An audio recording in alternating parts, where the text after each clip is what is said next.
So this is the Tuesday remix, approximately 5.5 hours late. I apologize for that. Today did not go as planned, and I think you probably know that feeling and have had that experience.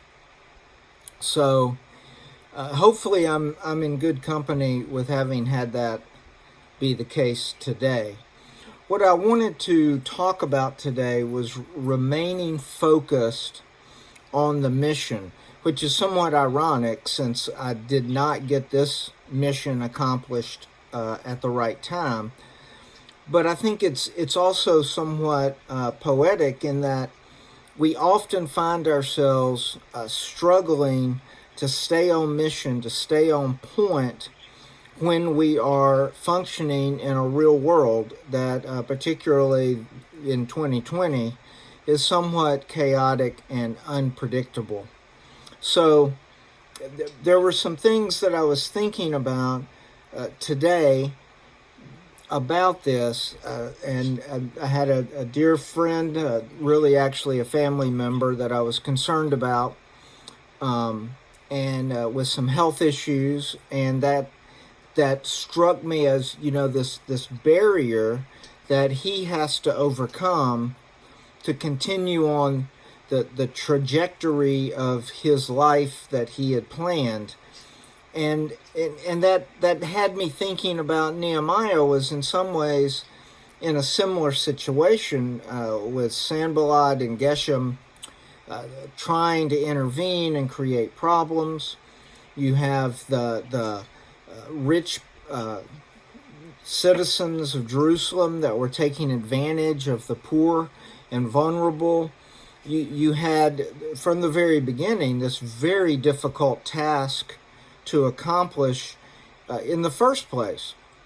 So one of the things that's impressive about Nehemiah is he stayed on mission, but not in a blinders on sort of way, because he did pause the building of the wall to deal with the injustice of the mismanagement of money and the abuse of the vulnerable. So Nehemiah had this ability to discern what was the most significant. And I was thinking about that today as things did not go as planned, and wondering how often do I implement that same sort of skill? How often do we as a body of faith, a body of believers, effectively set priorities and effectively change course as needed, and yet still remain true to the mission, still remain on point for what we are called to? And I think that's a very difficult thing. Two of the pitfalls that we fall into, one is we either don't plan enough and we just careen around and hope something good happens, or we plan too much and do not have the flexibility needed to address and respond to unexpected situations. So I think we see that too in Jesus's ministry. I often wonder how much of a plan he had in terms of day-to-day moving among the people. And I think Jesus did have a plan. When Lazarus fell ill, he didn't go immediately. There was something else he was dealing with. But yet at the same time, he took opportunities as they arose to preach the gospel, to share the good news of this kingdom of God that he was welcoming us into. So my thought is, with Nehemiah, he displayed several important characteristics in the section of the book that we looked at, chapter 6 and 7. He stayed on task to finish the wall and hang the gates and get the city secure. But he was flexible enough in the previous chapter to deal with those who were misusing money and abusing people.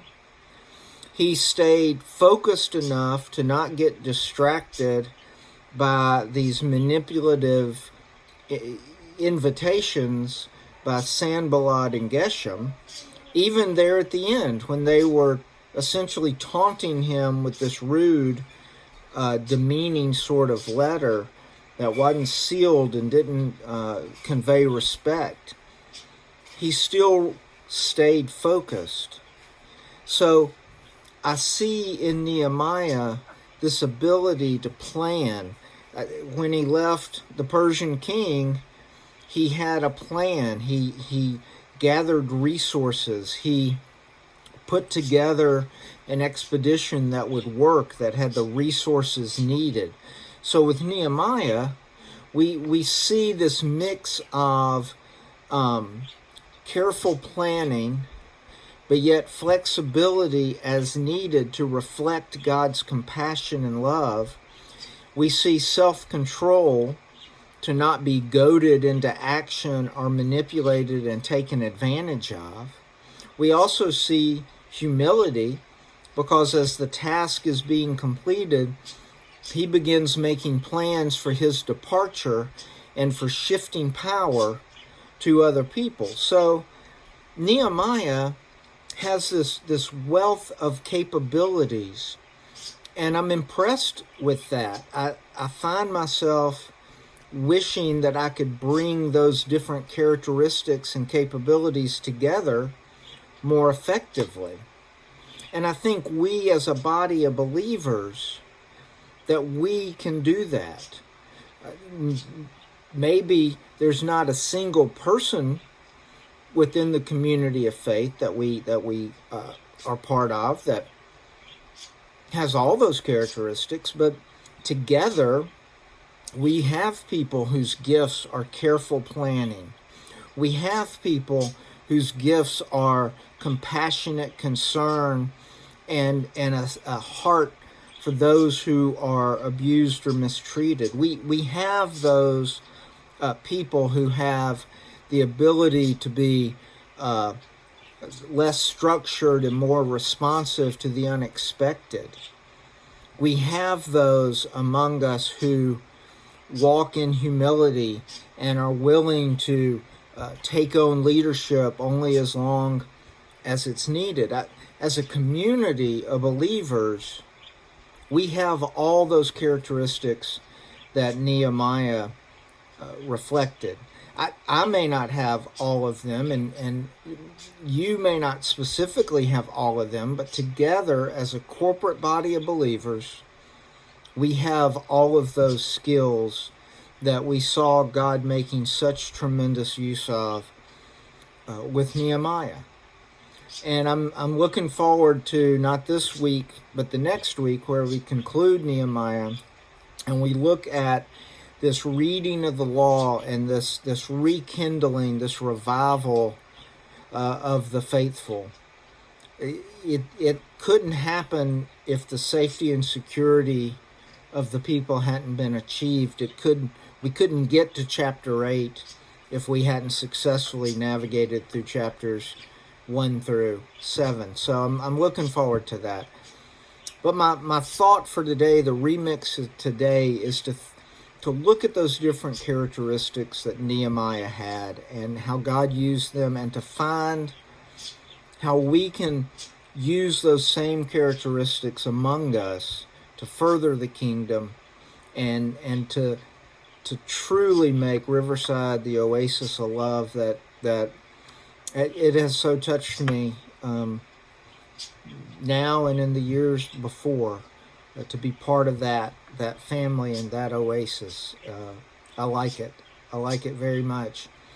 And I hope that you forgive me for being 5 hours or so late. And I hope you join me tomorrow evening for the Wednesday night devotional.